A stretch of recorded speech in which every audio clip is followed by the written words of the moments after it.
My name is Fred, and I'm our Chief Executive Editor. And for today's presentations, I'll be joined by my colleagues Camilla, Miriam, Danielle, and Chantelle. We're going to start with Camilla, who's going to give us a reminder about the Frontiers mission. And then we're going to be moving to Miriam and Danielle, who will address the issue of quality at Frontiers, both from an editorial and a technological perspective. And then Chantelle and I will finish up at the end with an update on some initiatives that we've taken in response to the coronavirus pandemic. Camilla, the microphone is yours. Thank you, Fred, and welcome everybody again. It's really a huge pleasure to see you in this virtual room and see some of your faces on the little panels. That's beautiful. By any measure, 2020, I think, has been the most extraordinary and challenging year of our generation. Basic things that we all took for granted, like even meeting up with our family and friends, well, they just evaporated simply into thin air. And forget about editorial summits or scientific meetings with real 3D people. They seem to be a thing of the past. Us as well, for 9 months already, we've been working from home. For us, that works quite well because we're a technology company at heart. But like everybody else around the globe, we had to adjust and rise to the challenges that were thrown on us. And we did as family and friends, as colleagues, as an organization, and as a scientific community. As you know, our community is made up of the editors, of researchers, and our employees. And we all had to really pull together in order to support all of you. Frontiers has over 200,000 now editors and reviewers on our boards. And trust me when I say that we select you very carefully based on your scientific accomplishments. We want and we work with leading scientists from all the top universities. And while what you see here are just the numbers, Miriam will actually show you some of the amazing and most accomplished people and faces behind this graph. During the coronavirus pandemic, we had to put some extra effort into supporting all of you, the editors and the researchers. These are just some of the initiatives. As Fred said, we launched the COVID-19 Knowledge Hub to amplify the scientific voice. And we launched nearly 170 research topics just around the coronavirus, just absolutely stunning. And Zizis Kozlakidis from France, he will give you an update on this. He happens to be as well an associate editor on one of our journals. And he literally pulled together within no time, weeks, literally, a great amount, hundreds of researchers around this most amazing research topic, which already accumulated more than 4 million views and downloads on the research articles. Just absolutely amazing. And he will tell us about his experience. We're really looking forward to that. We received thousands of COVID article submissions from all over the world. They had to be carefully peer-reviewed, not only rigorously, but we also had to fast-track those, as you can imagine. And we did just that. We put together an amazingly dedicated COVID task force to do just that. These articles are not only free and open to access, they are also, many of them at least, were free to publish. To date, we've waived about $5 million on COVID-related research articles to support the response to the pandemic. As I said, the other part of the community, that's the Frontiers employees. As you know, we like to call ourselves the Frontons, and there is a lot of us. We're now 746 Frontons. Journal teams are mostly situated in Lausanne, London, Seattle, and Beijing, whereas our software engineers are mostly working from Trivandrum and from Madrid. And all of these people, they also had to be supported during this pandemic. Our philosophy in this was really very simple. We are in this together. And in fact, we saw the pandemic as well as an opportunity to really foster the best in each other, which means to support each other, to trust in each other, be transparent, accountable, reliable, but also to develop a good portion of extra empathy. Because working from home during a pandemic, when often enough schools are closed, or you have to worry about the well-being of a parent, for example, well, that's really a whole different ball game. And it made us a little bit more human. But we also had to become a little bit more superhuman, because after all, we had to develop a lot of grit and resilience, because science cannot stop, the show must go on, and we are here to keep the science going. We do have, as a scientific community, a pandemic to solve, and scientists across the globe have risen to this challenge in a beautiful way, and they did deliver. We do now have the coronavirus vaccines ready to be shipped and dispatched across the globe. And none of this, at this pace at least, would have been possible without making all of this COVID research openly accessible and immediate to access. This is, I think, what this emergency really showed crystal clear. And that's really as well the mission under which all of us here in this room, this virtual room, unite.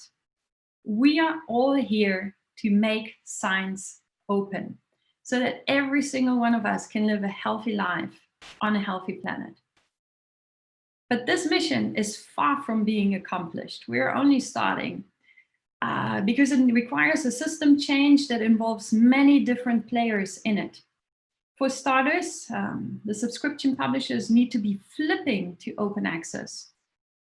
The new breed of open access publishers, well, they need to become successful as well, so that together with funders, with universities, with you, the researchers, we can all build up enough pressure to make this system flip to open science. This we see actually analog to the system change that is required in the energy sector. As you all know, our economies depend fully on fossil fuels, and we owe fossil fuels everything that we have today. We owe them our prosperity, our education, our health systems, everything that we love, and as well take so much for granted. But things can't keep on going like that. We all know that too well. We now need to be switching to clean energy, so that our children also have a future and are allowed to prosper in the years to come. And the same now needs to be happening in science. We need to be flipping from paywalls to open access. Again, the COVID emergency has shown this with brutal clarity, with over 1.2 million deaths this year alone, and economic losses literally in the trillions. It became crystal clear to everybody that we cannot keep on going like this. Everything needs to be immediately and openly accessible. And so at an unprecedented pace, more than 180,000 COVID-related research articles were already published. And believe it or not, but most of this is already open access, even those articles that are published by subscription journals. But COVID is obviously not our only problem. There are so many other health challenges that still need to be addressed.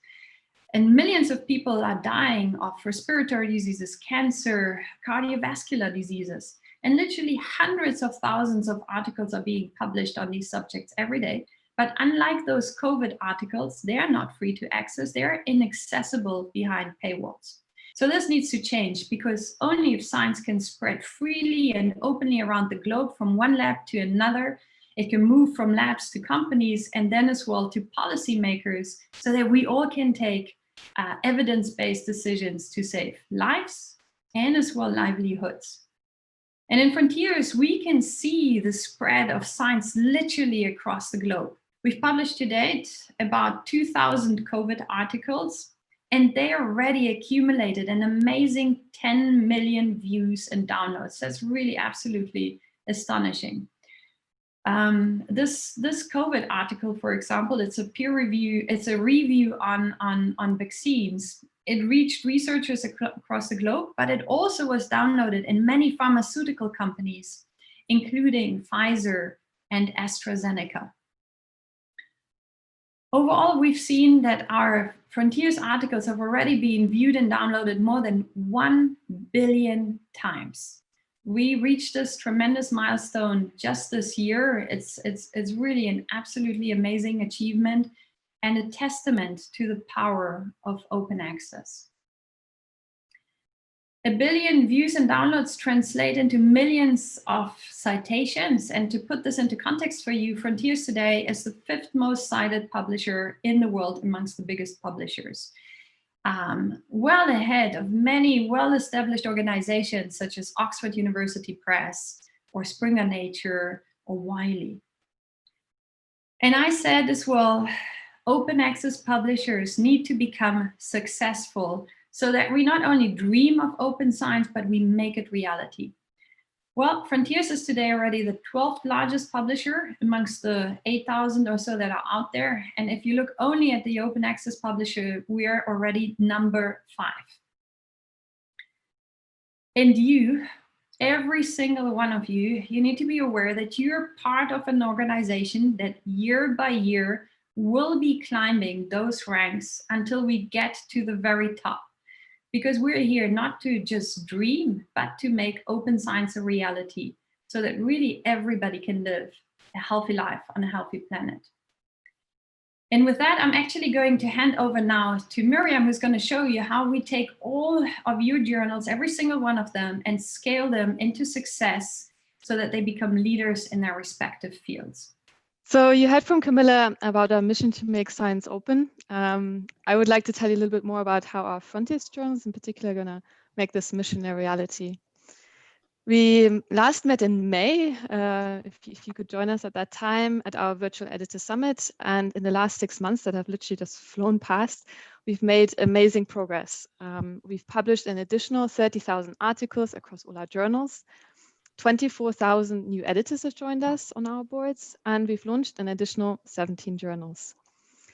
The 24,000 new editors that have joined and this incredible network of researchers, Camilla already showed you the slide, and it's this community of editors and reviewers that's now 227,000 people strong. That is just an incredible lineup. And you come from the best universities and research institutions from around the world. So these experts, so you together with my teams, the Frontiers editorial teams that I'm very privileged to lead, ensures the high quality standards we set for our journals. This collaboration between you and us is very powerful because across many different areas of the publishing cycle, we work together. You contribute to the Frontiers mission of making science open by launching sections and journals with us. And you also refer colleagues to the editorial board so we can keep growing. We then work together to showcase important advances in our research topics, the article collections. And you, of course, also submit manuscripts for publication to us. I will show you some really truly amazing editors who've stepped up in all these areas to celebrate their achievements and hopefully maybe spark some inspiration amongst you. Our rigorous and collaborative peer review would not be possible without the many editors and reviewers, of course. And Daniel, my colleague, will talk more about how we ensure quality at scale by harnessing the power of technology to support you in this area. You should all be familiar with our platform. So changing the system to open science can only be achieved if we can offer open access outlets to all researchers, really.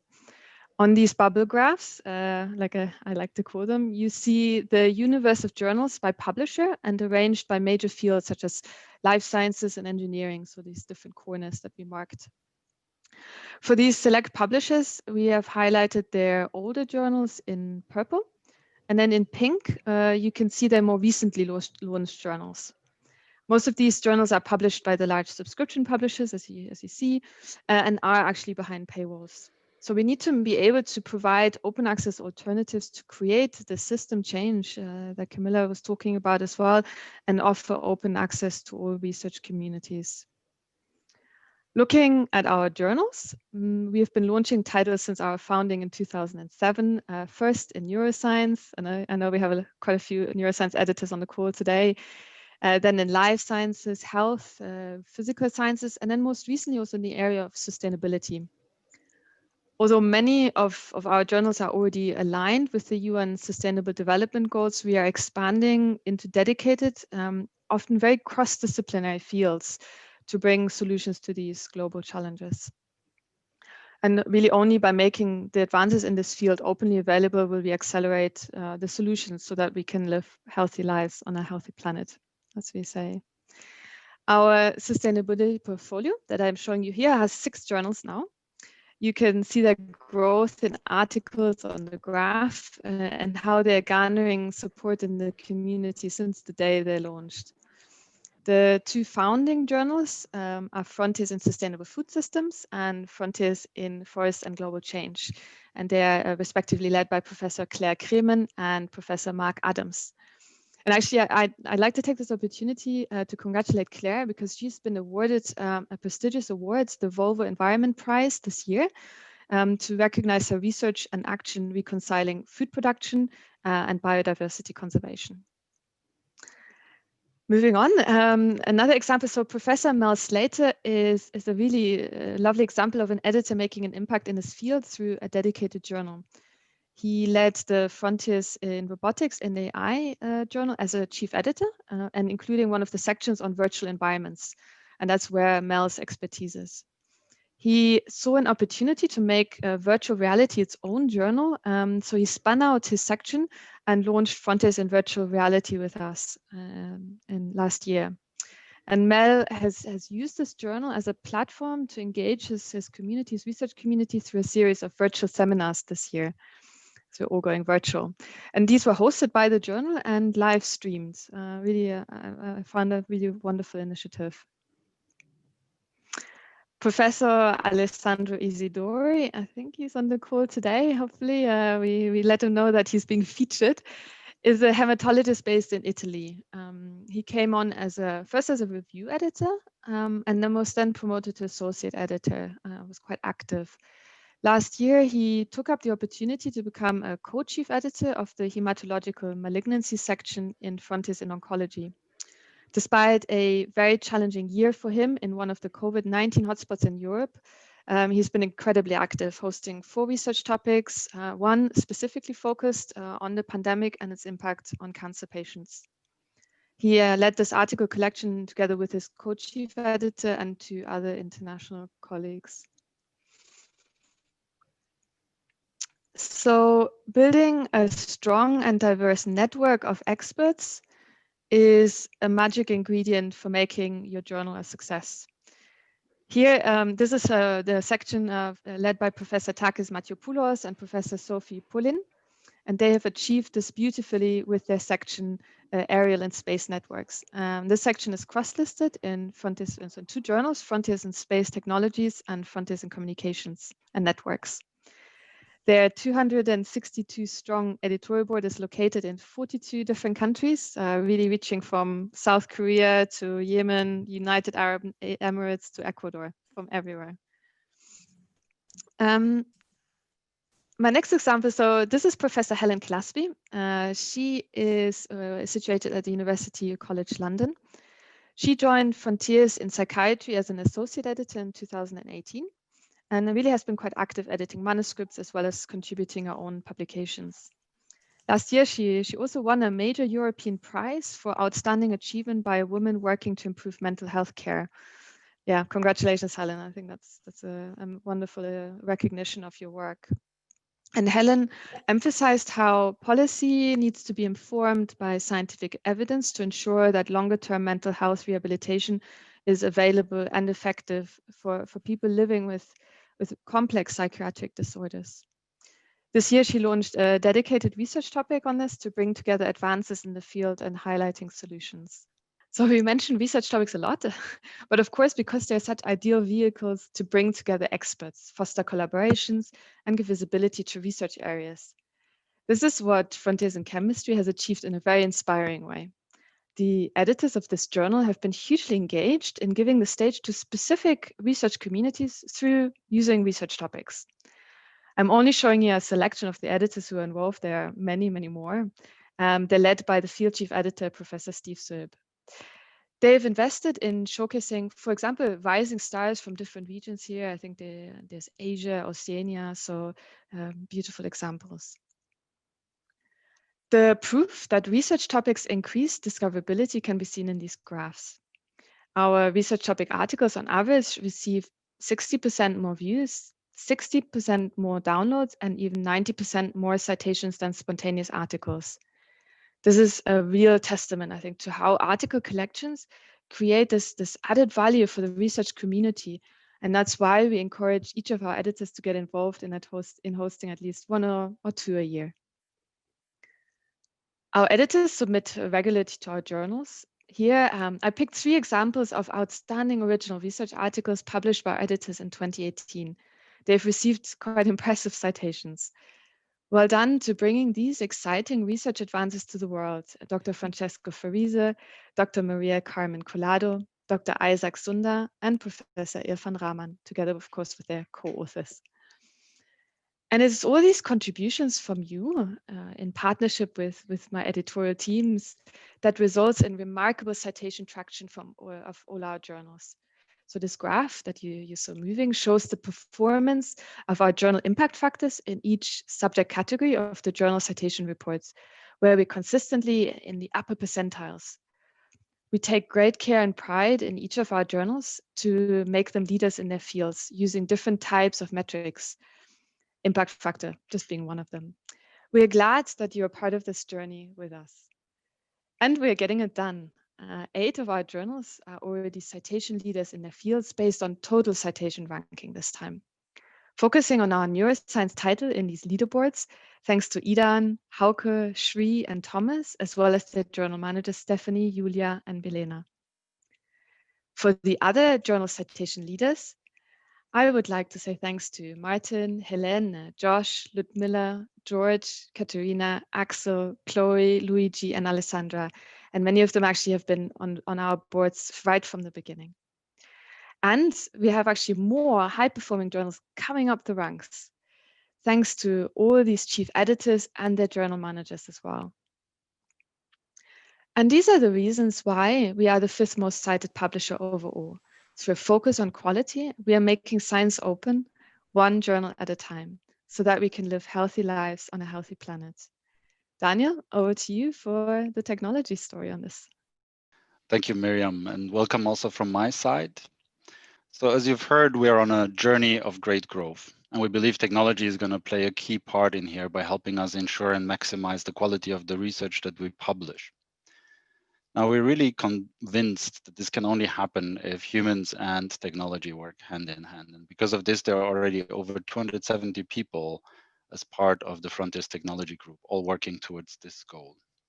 The goals of technology at Frontiers is really simple. It's to maximize the quality of the articles and to really augment and enhance our human decisions by bringing insights that we wouldn't have access to otherwise. So all of this is really to give back time as well to researchers so that they can focus on what is most important for them, their research. And we've built a lot of applications that really cover the entire life cycle of an article. But there is one outstanding one, and that is IRA, our artificial intelligence review assistant. And I'm going to mention her a few times throughout my presentation. Now, there are really 4 key pillars that are important to maximizing the quality, and our applications are touching all of them. So let's start with collaboration. We've always seen the aspect of reviewing an article as much more than just validating the work that has been done. This is really the moment where all the experts come together, where there is an opportunity to not just validate, but improve upon something. So on our platform, authors and reviewers can interact directly with each other. And this exchange and this feedback loop actually makes the work better. And of course, we acknowledge them for this, but at the same time, we create accountability for it by showing their names right next to the article. And this way, they're only endorsing the manuscripts that they really think are of high quality and that they want to be associated with it. That is something very powerful.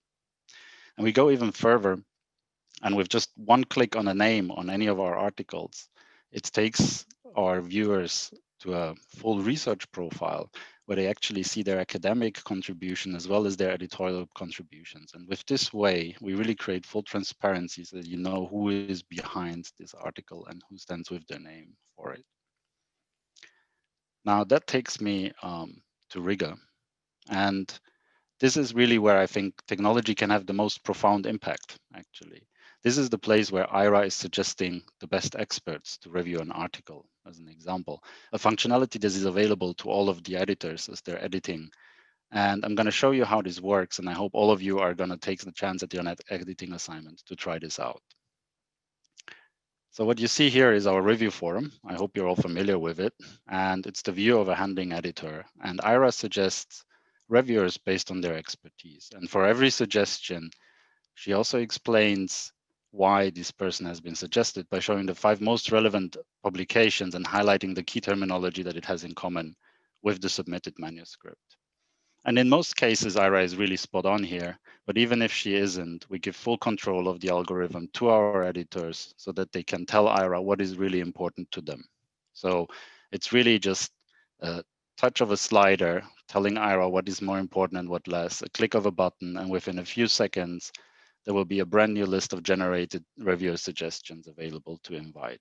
I think this is truly amazing. But we go further, and we have really stringent quality checks set up for all our articles, for the manuscripts themselves, but also for the review process. And many of these quality checks are powered by IRA and supported by IRA. But there is always a human in the loop that is validating these concerns that IRA is raised and addresses them. But I think the probably best way to show you the power of technology here is to take one example and show you one particular check that we're doing.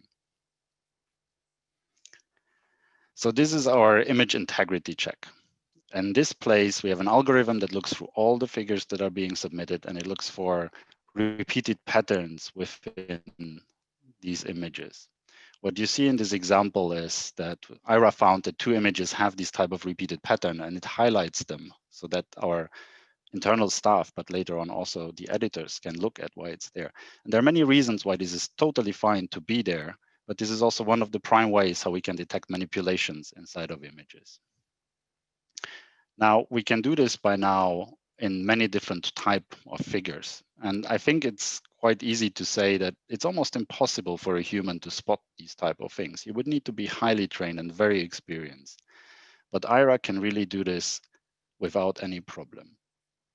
And we've trained IRA in a way that it can detect these patterns even if they are rotated, as an example, or even if they are stretched out.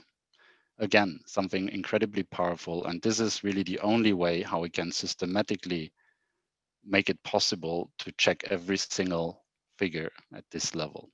So you see another example in here. We can also do it in images, and the algorithm is actually trained to first even detect which are the areas that it specifically needs to look at. So really, it's a great way for us to spot the issues and also to show it to the people by highlighting it. I really hope that, I could show you with these examples why we need this type of technology to get to this level of quality. IRA is already today helping us make better decisions.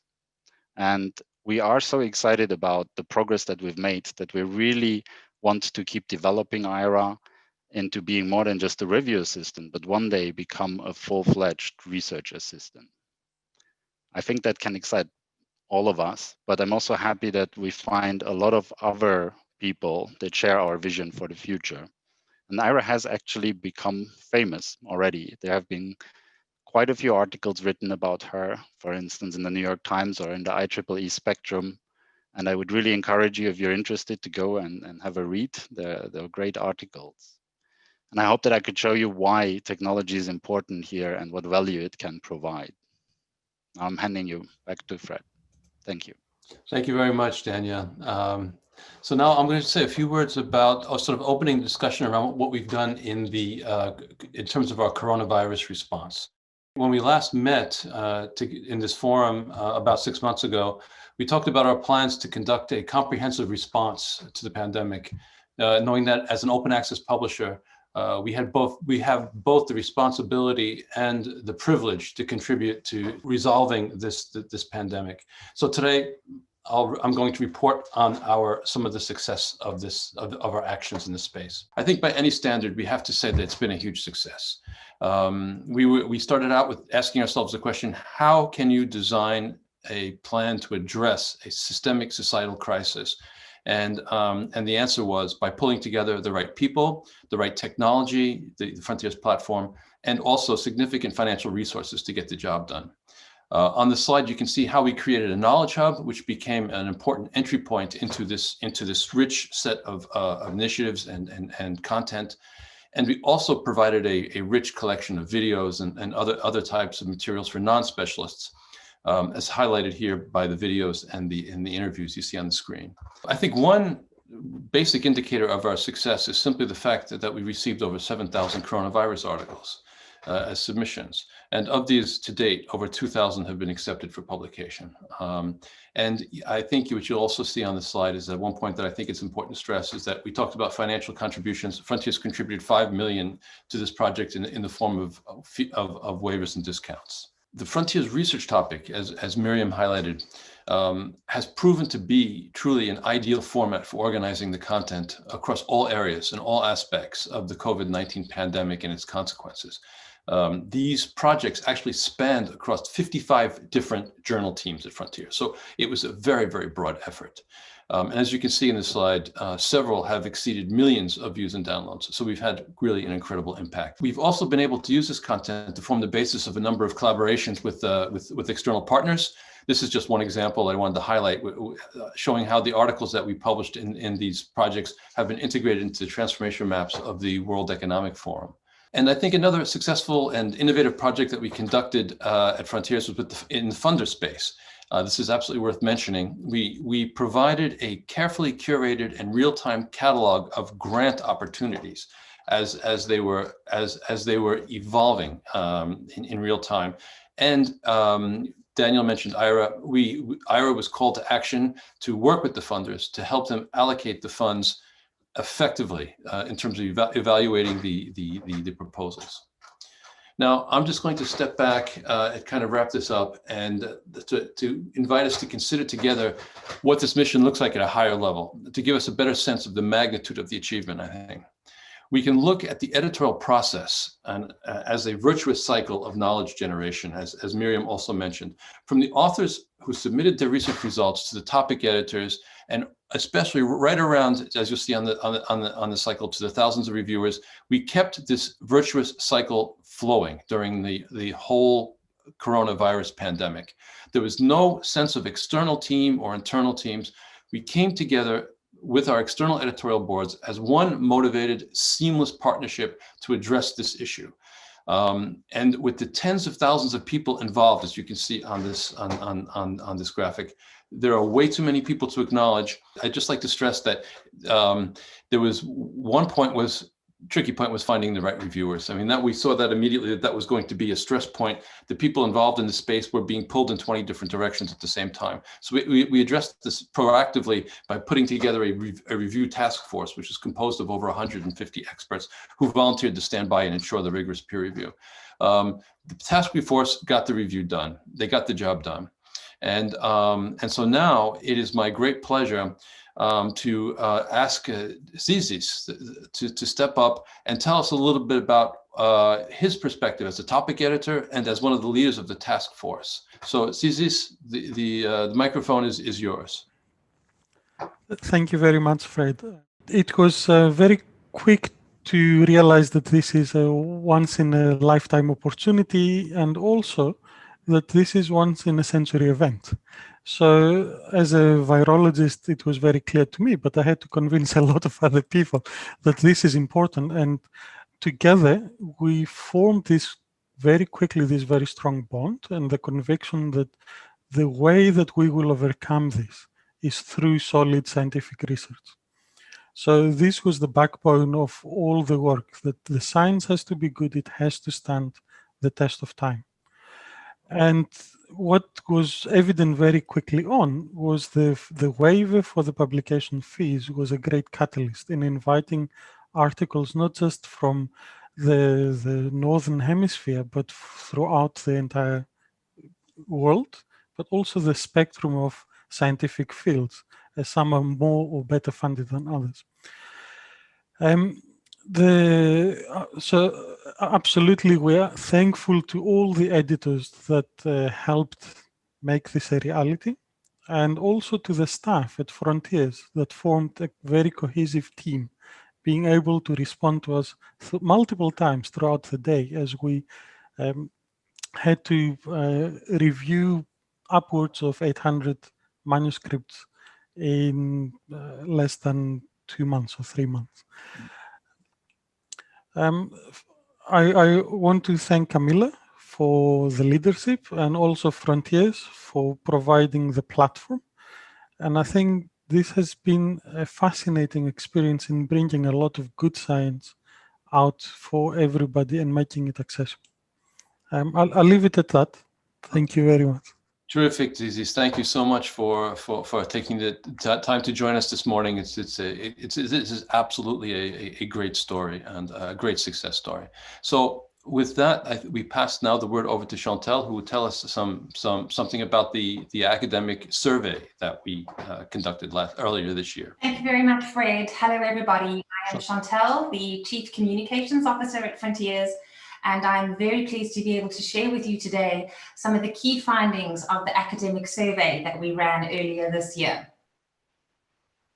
So in May and June, many of you participated in an international academic survey that we ran with our authors, our editors, and our reviewers in order to capture how the pandemic has impacted you and your work, your perceptions of the political response, what impact you have seen on your research funding, your attitudes to publishing and sharing your research, how you can contribute to finding solutions, and most importantly, what are the lessons learned and how can we mitigate future disasters?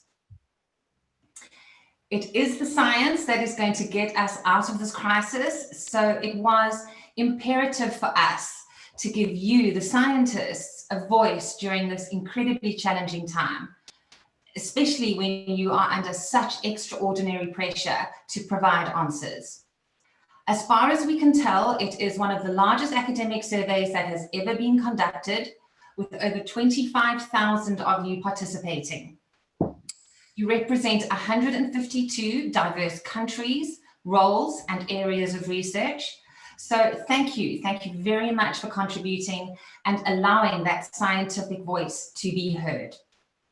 Today, I would like to briefly highlight just 3 key observations from the report.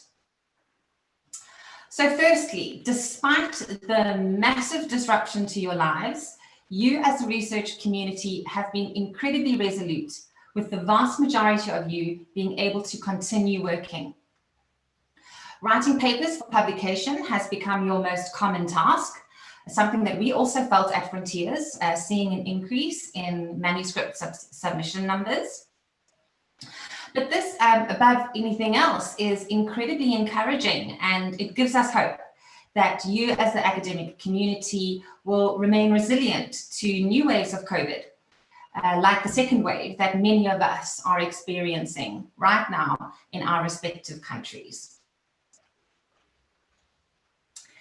You had very mixed reactions over whether policymakers had listened to scientific advice. There weren't too many surprises for us here, as this mostly reflected what we could see happening in the news. Countries where researchers felt scientific advice was listened to include New Zealand, Greece, and China. And at the bottom of the list, the countries with the highest levels of dissatisfaction include the UK, Brazil, and the US. We would like to run a series of smaller surveys next year, so it will be interesting to see if these statistics change. Will something like the election of Joe Biden, who is pro-science, change the perception of the policymakers in the US, particularly if his administration manages to mitigate and reduce the spread of COVID-19? The report has also been featured in numerous press outlets, including this one in The Economist, who also picked up on the policy angle in their news article. And finally, the results are showing that you are pragmatically considering how to prepare for and mitigate future crises. Your biggest concern is the threat of a future pandemic, including the dangers of new viruses, vector-borne diseases, and bacterial diseases arising from antibiotic resistance. Here you stress the importance of learning from the current situation to prepare for future threats.